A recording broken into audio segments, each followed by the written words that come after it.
Hello, my name is Anne Marie Cannon, and I'm the host of Armchair Historians. What's your favorite history? Each episode begins with this one question. Our guests come from all walks of life. YouTube celebrities, comedians, historians, even neighbors from the small mountain community that I live in. They're people who love history and get really excited about a particular time, place, or person from our distant or not so distant past. The jumping off point is the place where they became curious, then entered the rabbit hole into discovery. Fueled by an unrelenting need to know more, we look at history through the filter of other people's eyes. Armchair Historians is a Belgian Rabbit production. Stay up to date with us through Twitter, Facebook, and Instagram. Wherever you listen to your podcast, that is where you'll find us. Armchair Historians is an independent, commercial-free podcast. If you'd like to support the show and keep it ad-free, you can buy us a cup of coffee through Ko-fi, or you can become a patron through Patreon. Links to both in the episode notes. Hello, fellow Armchair Historians. Welcome to another episode. I'd like to take a minute to thank our Patreon and Ko-fi supporters. Ruth, David, Paul, Beverly, Tremors 8, and Andrew. Thank you so much. Your support means the world to us. Next, I want to say that I am so excited to share this interview with you. I recently sat down and talked to Airforce veteran and Buffalo Soldiers of Seattle member Nick Brooks about the new documentary Buffalo Soldiers Fighting on Two Fronts.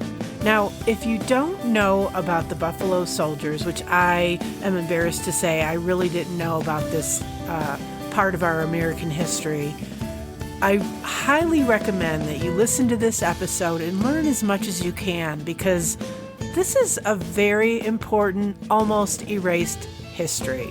However, thanks to people like Nick, who is an active member and educator representing the Buffalo Soldiers of Seattle, this is changing. The mission of this nonprofit is to preserve accomplishments made by the brave African American troops of the original U.S. Army regiments, the Mounted Cavalry of the 9th and 10th Cavalry, and 24th and 25th Infantries that helped to settle the West. Their contributions have been in many cases omitted from the history books or minimized.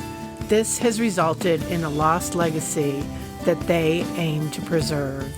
Filmmaker, director, and producer Dru Holley was intrigued by this history, and so he partnered with the Buffalo Soldiers of Seattle to be a part of the movie, which is how Nick became involved with this amazing project.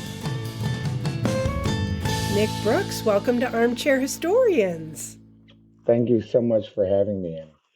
So what is your favorite history that we're going to be talking about today? Well, today we're going to be talking about the Buffalo Soldiers history. And I have been doing a little bit of reading about it. I did not know about the Buffalo Soldiers. The only thing I had ever heard of was because I live in Colorado, and that the Buffalo Soldiers used to protect what became the national parks, I think. True. So tell us about the Buffalo Soldiers. Who are they, or who were they? Well, so we'll get in the DeLorean and the time machine and go back a little bit.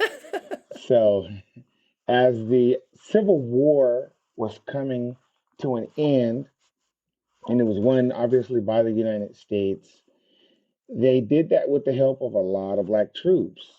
They were not official U.S. military, as slavery was still legal, and the Civil War is over, and America starts looking to expand west. And when they do that, they decide to begin enlisting black troops. So in July of 1866, Congress makes a authorization in an act that ends up creating 6 all-black regiments for a peacetime army to begin moving west. And so that is the beginning of what would become known as the Buffalo Soldiers. That's just a moniker for them. But they actually were the 9th and 10th Cavalry and the 25th and the 26th Infantry. Just cavalry being mounted units on horseback, infantry being on the ground. So, Buffalo Soldiers, there's a documentary that's associated with this history. That is correct. I think it's premiering today. It is. It is. It's premiering tonight in Seattle at 4:30 p.m. at the Egyptian Theater, and that's being hosted by the Seattle International Film Festival. And not only is it premiering online, or not only is it premiering at 4:30, but it's also going to be online at the Seattle International Film Festival's website. Oh, okay, good, because I saw that link and I was hoping that was the case. Yeah. So, how did you get involved in the movie? So I'm part of a group, a nonprofit called the Buffalo Soldiers of Seattle, and we're a 501c3, and we do. We're living historians. Some people might think we're reenactors. We don't fancy ourselves reenactors. We're living historians. So to keep their legacy alive, we wear the uniforms from the 1860s. We ride on horseback. We represent the 10th Cavalry. We ride on horseback, and we give living history. So we tell the history of those first all black regiments. And so we do community events. And sometimes we may do a parade.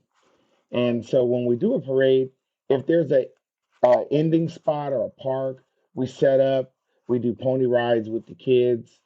We do, we have a living history thing that we travel with. And we happened to catch the eye of Dru Holley one day. And Dru is a independent filmmaker, and he's black. And he tells me that his daughter points and says, "Ooh, horsies." And and so he looks over and he sees some black guys on horseback, and he's like, "What is going on?"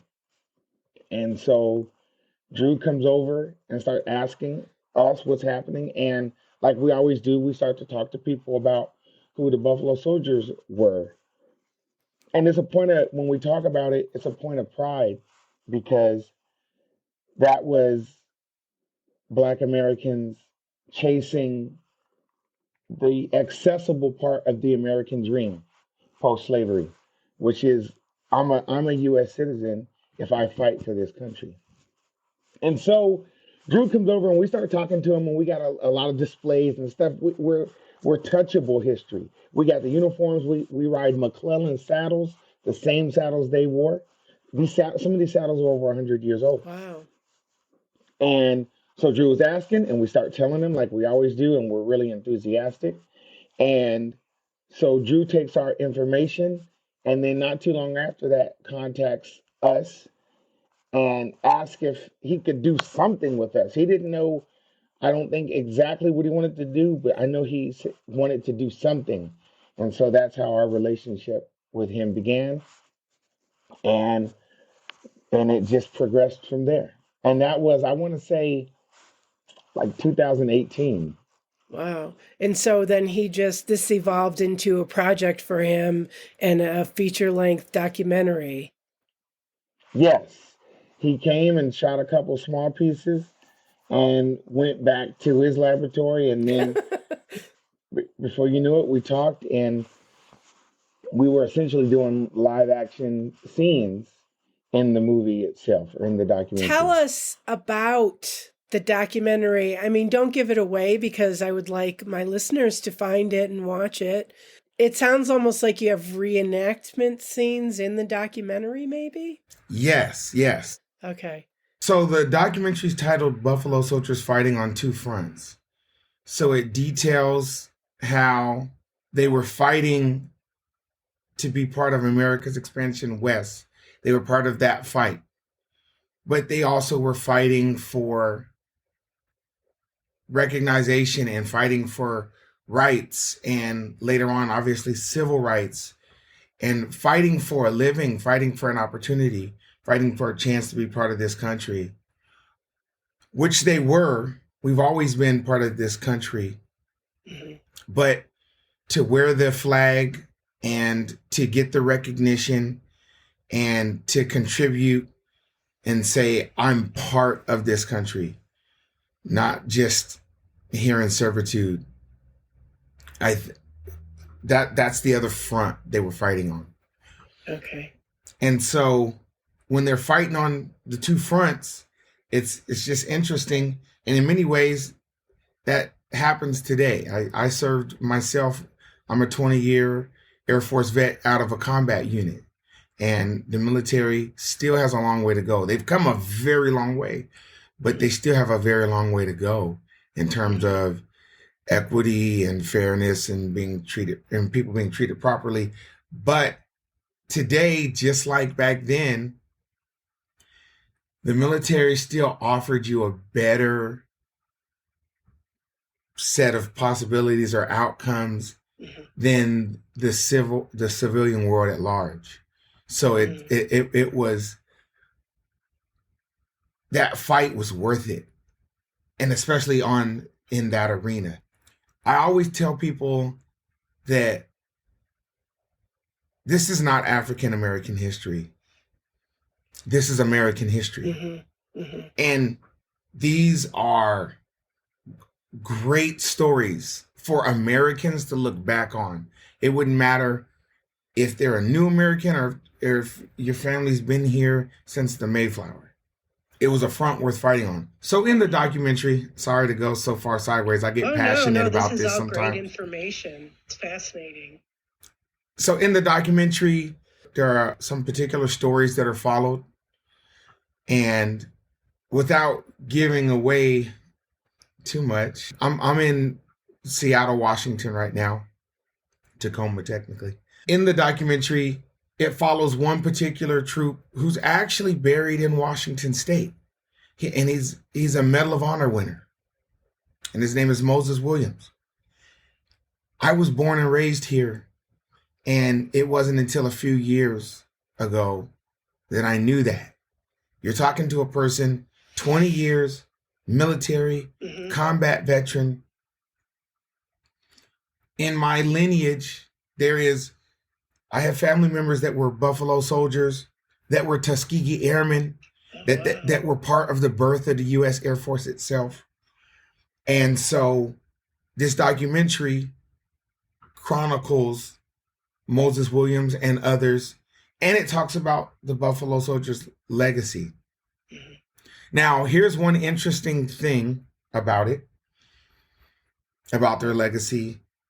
They're not necessarily viewed positively by everyone because they were part of the expansion west. And that meant pushing natives off their land. That meant being used as a tool to help create treaties. And then the country, in many cases, broke those same treaties. And so it's a complicated history. It is one of honor, make no doubt about that. But it is, like much American history, complicated, and it needs to be visited.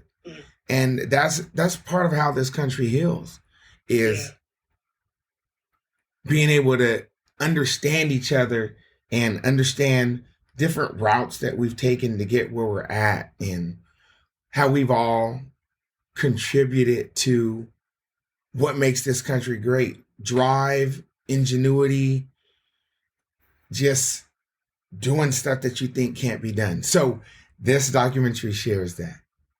Well, it's interesting because I saw 1866. I was just reading about this all this morning, and I thought, well, that was after the Civil War. For some reason, I thought that these were fighters in the Civil War.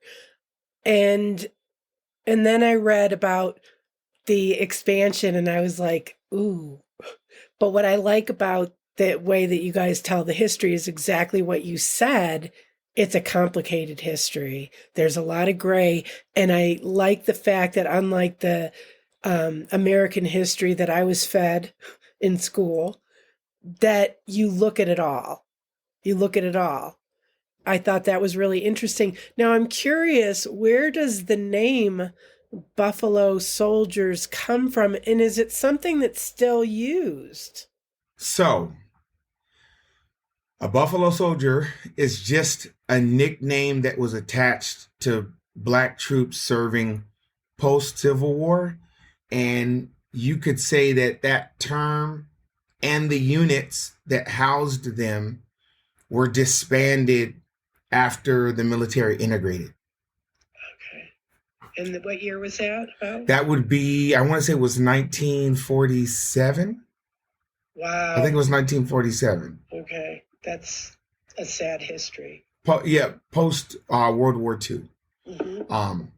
So the reason that moniker was with the Black troops was because there's a handful of stories, okay? Okay. And anyone that's into them or studies them will probably have their own favorite version.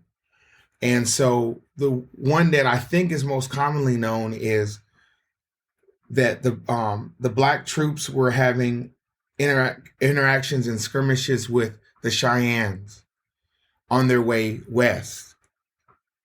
And the Cheyennes felt that when you encounter, they wear the same uniforms, but they do not look like the American military we're used to encountering. And that's because we were Black. And so they felt that because we had dark skin and because we had curly hair, like the Buffalo, I don't have none. I don't know if I'd be in the Buffalo Soldier. Would they even let me in? I don't have no hair. Because we had curly hair, like the Buffalo, and because when they would have battles with the Black troops fought like hell. And much like trying to take down a buffalo, it was not going to be, it's a different kind of a fight when you encounter the Black troops. And so they went back and spread the word. You might encounter the regular soldiers and you're going to get one kind of fight. But if you encounter those buffalo soldiers, and the buffalo's a very revered animal in the Native community. Mm-hmm. If you encounter a buffalo soldier, it's going to be a different kind of a fight. I'm just kind of letting you know. And that's how that nickname came. Now, there's another story that those troops had got some buffalo pelts and were wearing them in the wintertime. Okay. But I don't like that one as much as I like the one where the Black troops were fierce fighters. And that's because it's the 1870s, 1880s, and you're a Black man in the military, and you're earning $13 a month, which was, what were your choices? Sharecropping or vagrancy because you had no opportunity, or you joined the military. Right. So a lot of Black men elected to join the military to get like real pay. They had a low desertion rate because nobody left. They had the lowest desertion rate because there was nothing to go back to. I'm west of the Mississippi, so the hate level has dropped just a little bit. Yeah. I do history tours of my town, and we talk about that because we had a very interesting African American population here. And I always say that, but like you say, a little bit. Exactly. But so do you want to go back to the Southeast? Or do you want to head to that new frontier, head west, earn a paycheck, have an adventure? Which one is it that you want to do? And keep in mind, a lot of these were men that fought for their freedom in the Civil War. So at this point, they're accustomed and they know the difference between being a sharecropper or being on a plantation and continuing that whole slave mold, or breaking out, having a gun in your hand and expanding west. At least you have a chance to maybe escape what's behind you. You may not know exactly what's in front of you, but you know what's behind you. So the Buffalo Soldiers didn't have a high desertion rate. They had the lowest desertion rate, and which contributed to a lot of their acknowledgments. And a lot of the stuff they did, they don't even get the credit for. They were either written out or just not included in the history of the way some things unfold. And that documentary is going to share some of that with you. And it's going to, I'm not going to say it'll blow your mind, because I think in this country, there's a common theme that there's some untold stories. And this doc will fill in some of those blanks. I'm super excited about that. That is a kind of history that I want to tell on my show, is those histories that, not the stuff that we were taught in school, but there are so many contemporary historians who are digging deep and looking for a different angle and, adding the nuance to the truth of history. So that really excites me. I'm super excited to see the documentary too. Now, you said something earlier that I thought was really interesting. You said that you found out that family members fought with the Buffalo Soldiers. For me, yes. So I have on the side of the family that I'm married into, I have a deep military history, which is part of what encouraged me to join the military. And I didn't like the thought of being out all the time.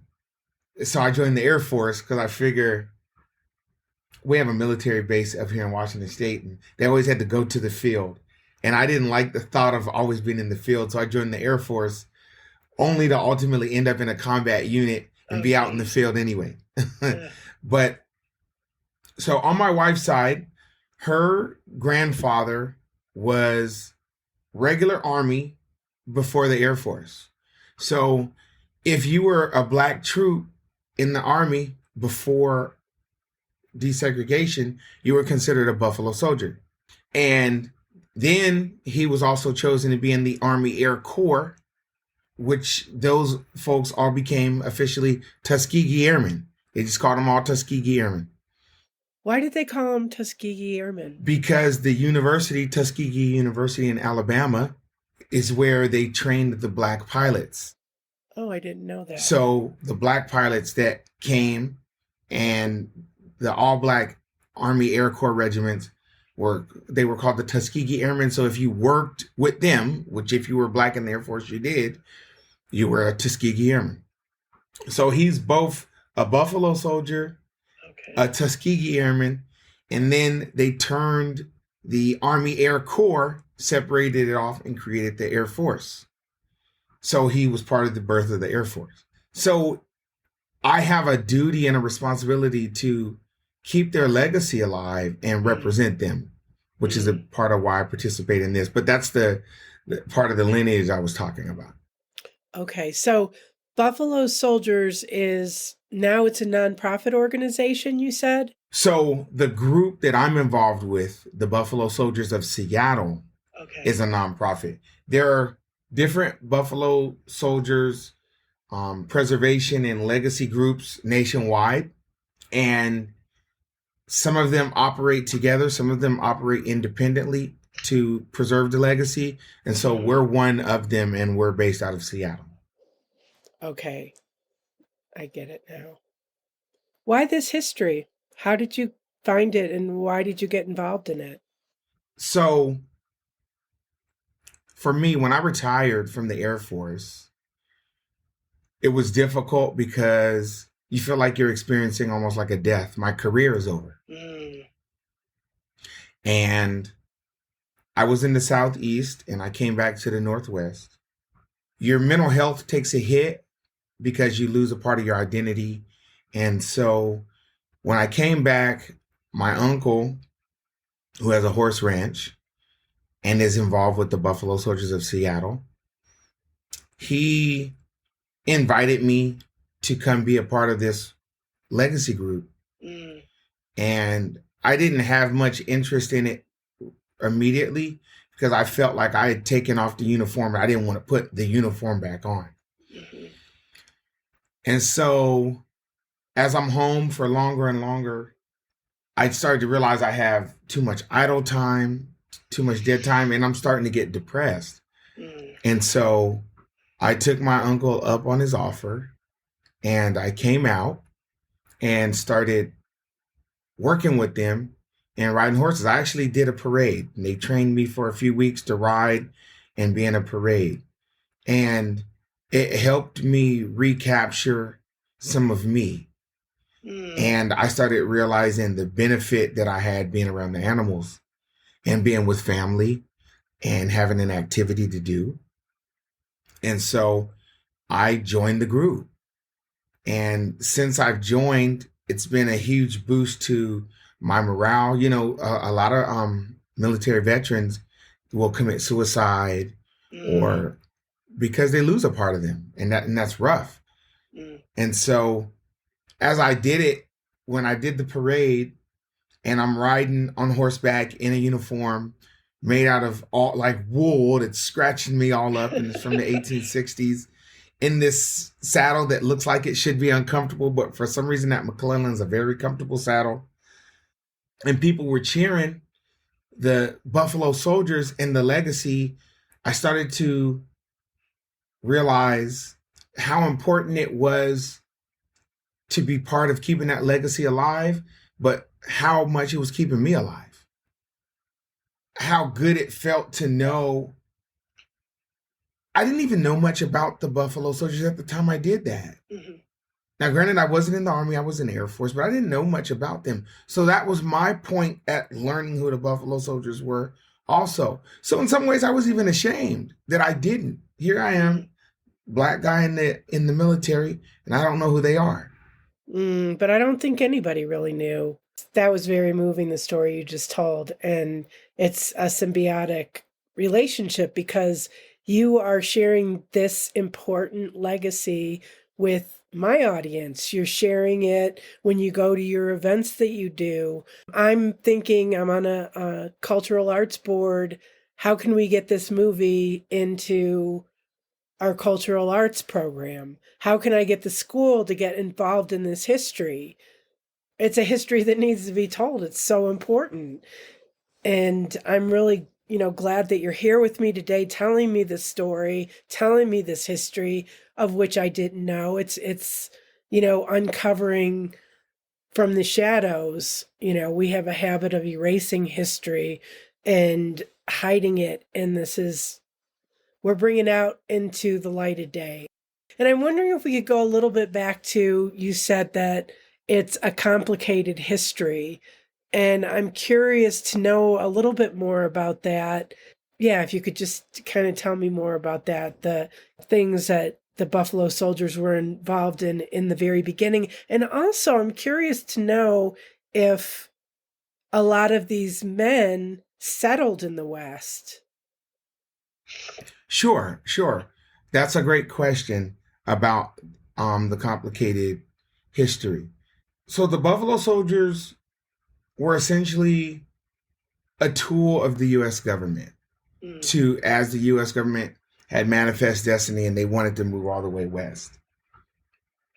And there were natives on all of the land heading west.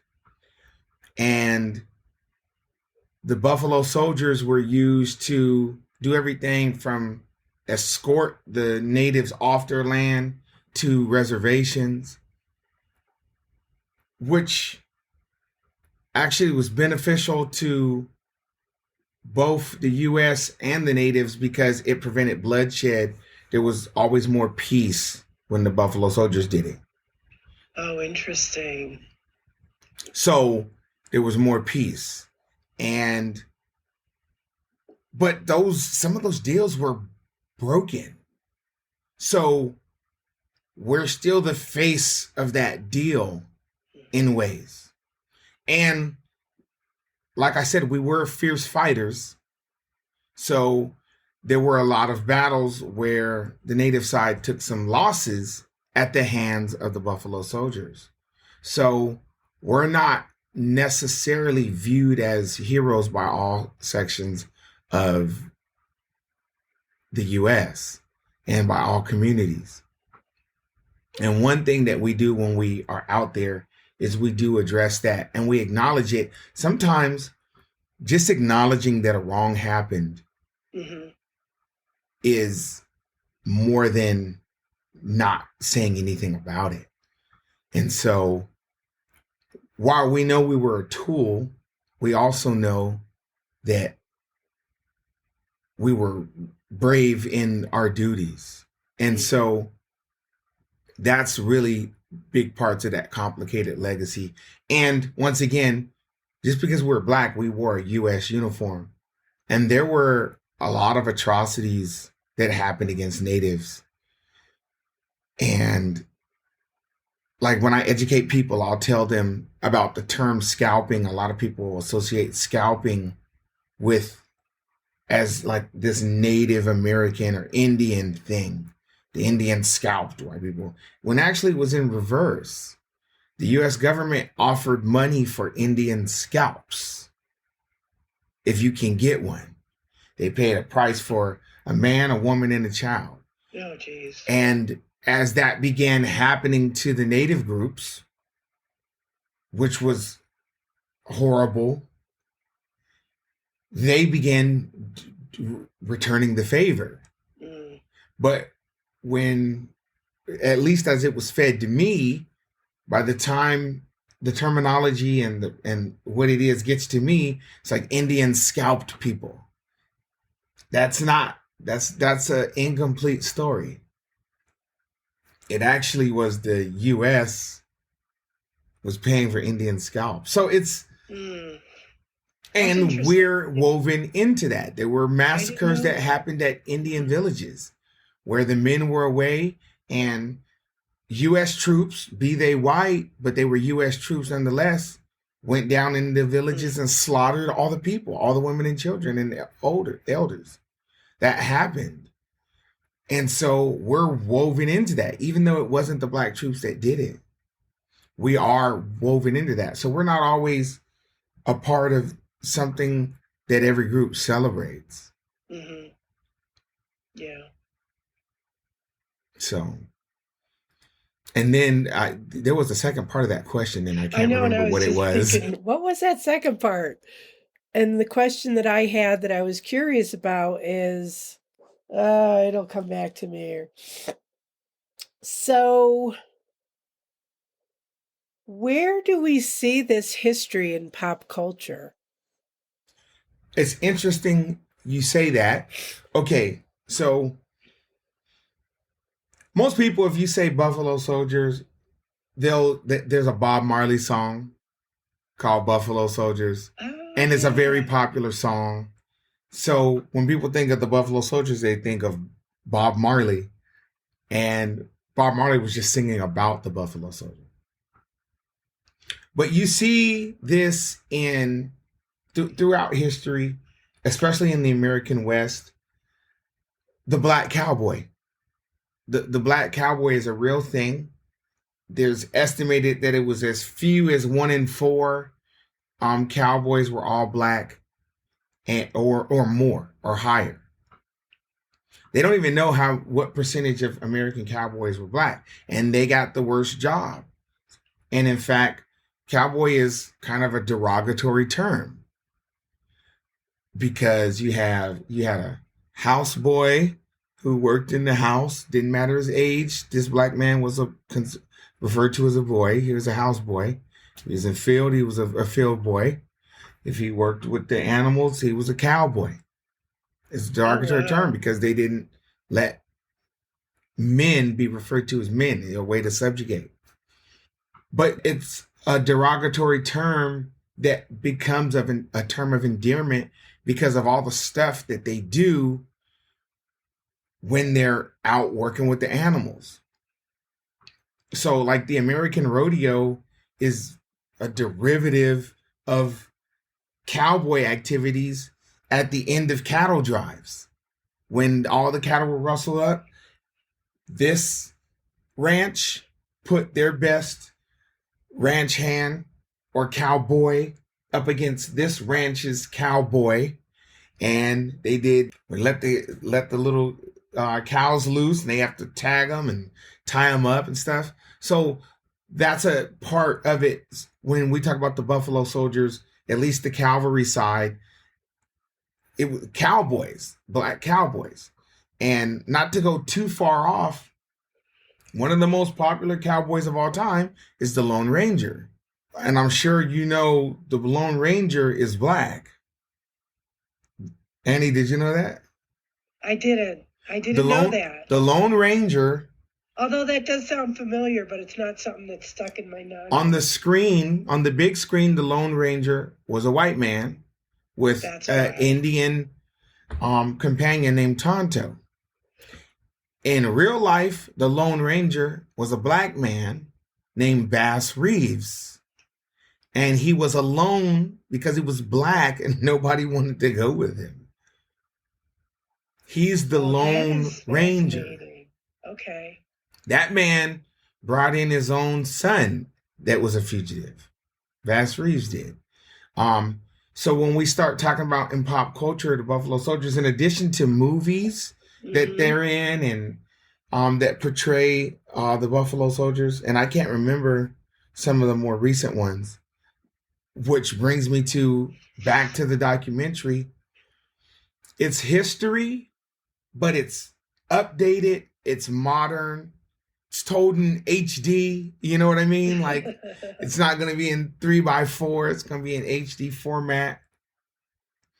And when you add in live action with my group and how we got in there and did the writing, and we're young, it's not an old story, it's a new, modern, fresh take on the Buffalo Soldiers. It's a new, modern, fresh look at the Buffalo Soldiers. And it's, for a documentary, it's not dry. It's very action-packed. And there are things in here that will blow your mind. Well, you've already blown my mind with some of the little facts that you told me that I didn't know. So I'm sure that it will blow my mind. So the one soldier that is followed, Moses Williams. Did he have journals or something, or how do we know his story? You don't know his story. Oh, okay. And that's both the travesty, but it's also the opportunity to bring it to light. And so I'm not going to go too far into his story. Okay. Because I want people to see the documentary. Okay. And get his story and others. And some of the stuff you're going to learn and other pop culture references that you have, the holes will be filled in. Some of the holes will be filled in. Okay, that's amazing. I do remember the question. Did soldiers from the Buffalo Soldiers, did they settle in the West? Yes, many did settle in the West, with Moses Williams as an example, because they got out here and saw that it was more open frontier, there were more opportunities, obviously wide open land. And there were opportunities for them to settle, and many did. I don't have a particular story outside of Moses Williams that comes to mind, but many did settle out West, and some of the first national parks were opened out West. And the Buffalo Soldiers were actually enlisted to be the first park rangers. Okay, I've heard that before. So they were the first park rangers, and they did everything from building telegraph lines, protecting railroads, wagon trains, mail, stagecoaches, supply routes. I mean, they did a lot to make sure that the U.S. made it to the Pacific Ocean. Mm-hmm. And so when their time starts slowing down, they end up becoming what amounts to the first park rangers. So that was my other question. What is the trajectory after they retire from the military? What is the trajectory of their life? What happens? Well, so a lot of them ran back into the U.S. and regularly how it is, and they weren't able to get footing. Things were done at the government level, at the DOD level, to keep them from being able to collect retirements, from keeping them from having access to what they fought to earn. Yeah. And unfortunately, that was commonplace back then. And so I think that's also another contributing factor to why a lot of their stories didn't get out, is because they were at the end, some of them were dishonorably discharged and they found reasons to discharge them. There were incidents that would happen. Maybe a fight happens in town somewhere and somebody's hurt real bad and they don't want to blame it on the other person. So they just say, oh, it was some of the black troops from the nearby military base that did this to me. And so they go and they get all 180 of them and give them all dishonorable discharges. And say you're out the military, you don't get a pension or you don't get anything. So unfortunately, that was the end some of them met, but others did go on to do distinctive things. Yeah, I'm so glad that you guys are telling this story. Where can we find you? So the Seattle International Film Festival is, and their website is, and I don't have it offhand, I could look that up. That's okay. I can link out to it. I'll figure it out. Myself, I'm part of the Buffalo Soldiers of Seattle. And you can find us at buffalosoldiersofseattle.com or .org. And it'll give you everything we're doing from events. It shares some Buffalo Soldiers history and just keeps you up to date what our particular nonprofit is doing. And at our site, you'll find links to other Buffalo Soldier groups. There's a huge Buffalo Soldier Museum in Houston, Texas. There's a Buffalo Soldier Museum here in Tacoma, Washington. And I personally also do a podcast with some of my retired military buddies, and it's called All That Ish. And All That Ish, so you're not cussing. And we talk about all sorts of current events and just life stuff. It's a group of guys, so it's kind of like it has a man cave feel. But we talk about everything and we're all African American. So we talk about issues that face the African American community. We talk about Will Smith slapping Chris Rock. Oh, Jesus. We've even talked about the Buffalo Soldiers on there. Oh, good. And we talk about our own military life and combat life and experiences. So it's a way that we bring our Black experience as military members out to the public as well. Oh, that's cool. I'll have to find it. Is there anything that I didn't ask you that you wanted to share with my audience? Not exactly, because there's so many questions that could probably be asked. I know that Black cowboys are hot right now. It's like a hot thing.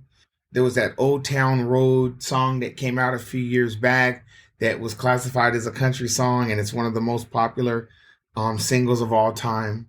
And so that helped. There's been documentaries that have come out about Black cowboys. There's been movies that have come out about Black cowboys. So people are interested in Blacks on horseback because in many ways that was like a thing that became denied. It was like the swimming pool or the water fountain or the restroom or horses. There's stereotypes that exist that like Black men don't ride horses. And I'm here to tell you, we do. We ride them, and we ride them very well. And we happen to ride them in old uniforms and old saddles and represent the people that did that over 150 years ago. So there's so much I'd love to talk with you about, but there's only so many hours in the day. Yeah. But I'll tell you that for the Buffalo Soldiers of Seattle, it was our honor and in many ways our duty to participate in this documentary. Mm-hmm. And we are very aware of the legacy that we're part of preserving. And we take that very serious. We have a lot of fun while we do it, but we take that very serious. And it was our honor and privilege to have the opportunity to be flag bearers and baton holders for the American community. I was going to say the African American community, but really the American community, in keeping our history alive. Because, you know, if we don't know the history, we're doomed to repeat it. It is a cliche, but it's a cliche because it's fairly true. Oh, it's true. And when people see us today, it's 2022 right now. When people see us, we are always greeted with the most wild, raucous applause. I don't care if it's kindergartners. I don't care if it's middle school kids, people at universities, Mardi Gras parades. When we're out there, and I'm getting the hairs on my arm are standing up. You can't see them. Mine too. When we're out there, the people absolutely love us. And that lets me know that we're doing a good enough job. And hopefully we make our, the people that came before us proud. Yeah, yeah. Well, I am so grateful that you're telling this story. I can't say that enough. I really would like to find out more about how to bring it to our school here in town. And also, I saw something about if you're interested in a screening, how do I bring it to our cultural arts program? Because we do have movies occasionally, and this is the kind of movie that I feel like we would want to share with our community. Thank you for being here, Nick. I really enjoyed talking to you. Annie, thank you so much for having me and allowing me to share with you. There you have it. Nick Brooks, Buffalo Soldiers Fighting on Two Fronts. To find out more about the documentary and Buffalo Soldiers of Seattle, be sure to check out our episode notes. Thanks for joining us and have a great week.